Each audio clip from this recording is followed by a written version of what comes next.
Hey guys, and welcome back to another iContrast video. Today I thought I might talk about F1 2018 and some game improvements they could add to the next installment of the Codemasters series. I'll be listing out ideas that I've come up with myself, along with a lot of demanded ideas from the community, and hopefully we can get some of those in the next game. While there's some things that we are going to get that we may not like, for example the Halo, there are things that we definitely do want that we can tell Codemasters to include in the next game. So right now I've listed them all down that I can think of, and hopefully I don't miss any. So if I have, be sure to leave them in the comments and I'll definitely read them. So then let's jump straight into the ideas and suggestions that should be included in the next game of F1 2018. So kicking it off with the business point of view of Codemasters, the only way to beat your competitors is to up them at their own game, and to do that you need to include virtual reality in your next installment of the series. Titles such as Assetto Corsa and Gran Turismo already incorporate virtual reality into their game, and to compete on the same level playing field you gotta include it in your own game as well.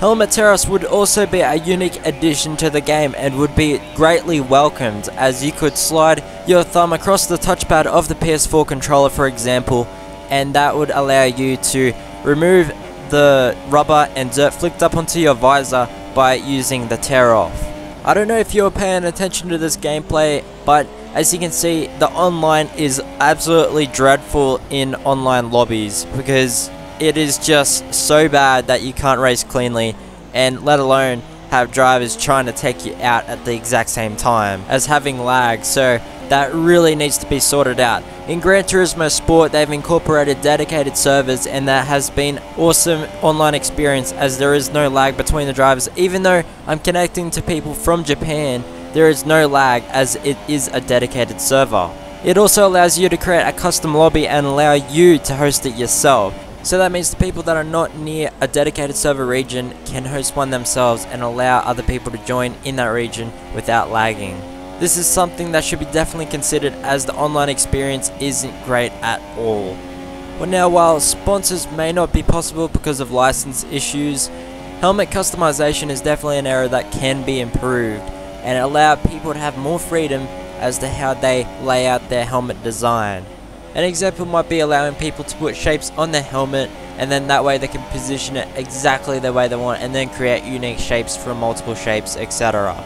Now while on the topic of helmets, we want to be able to change the color of our visors, so that way if it's a nighttime race we will be able to use white visors, for example. If it's in a daytime race or a race that involves a lot of sun coming through your visor, then we can use tinted and colored visors, and that allow the user to customize it more to their preference. Also, a new camera view could be incorporated as project cars have with the helmet visor view, and then that way you can look through the actual helmet itself, not just the cockpit view.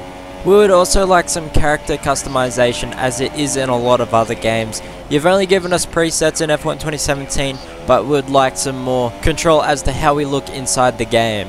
So something that was back from the past in F1 2010 was podium interviews. We'd like to see that return back in F1 2018, as it added another level of immersion into the game during career mode. Once again, if a player doesn't like this suggestion, then they should have an option as to disable it.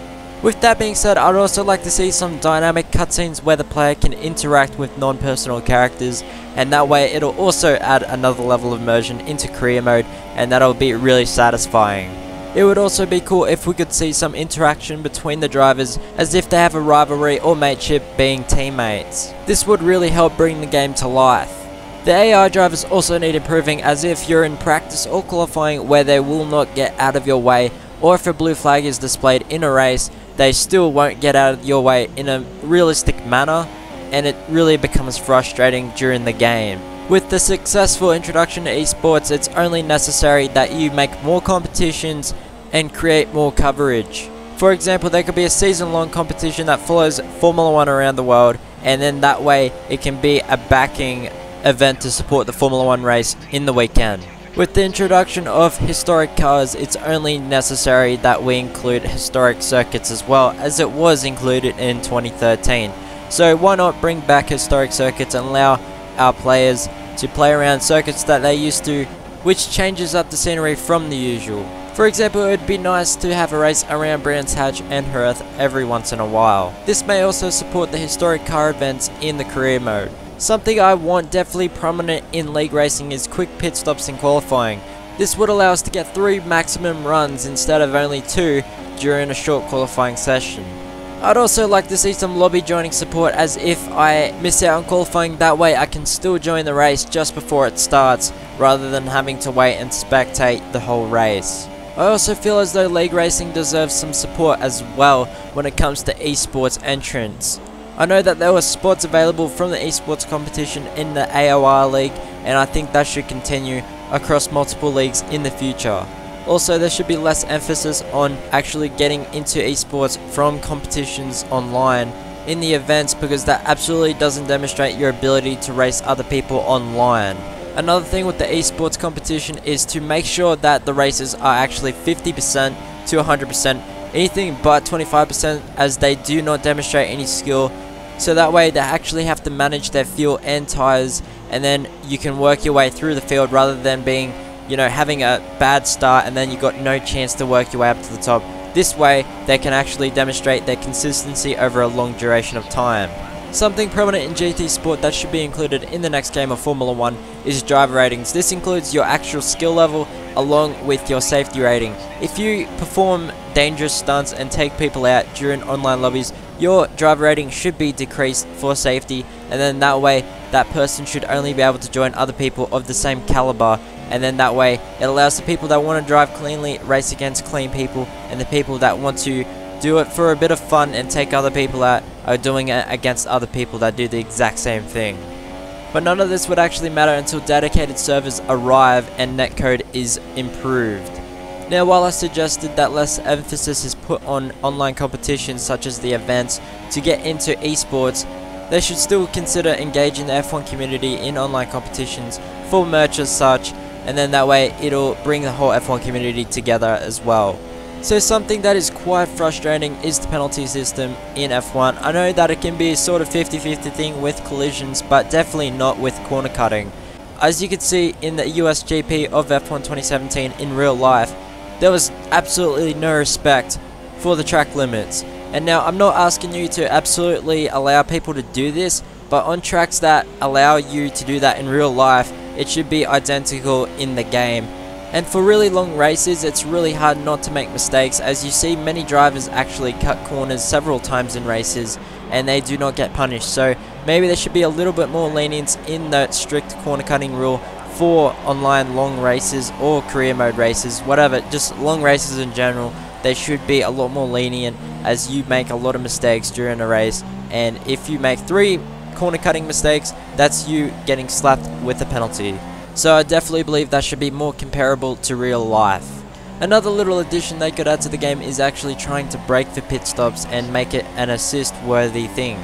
So that way, if you do not break for your pits while the assist is off, it'll make you have a slower pit stop at least. And for the final thing I want to add is ERS deployment mapping. Before you start a race or during practice as such, I want to be able to map out where I'm going to use my ERS deployment, and then that way I can choose where I want to be fast and recover my energy, and that'll add another strategic element to the game.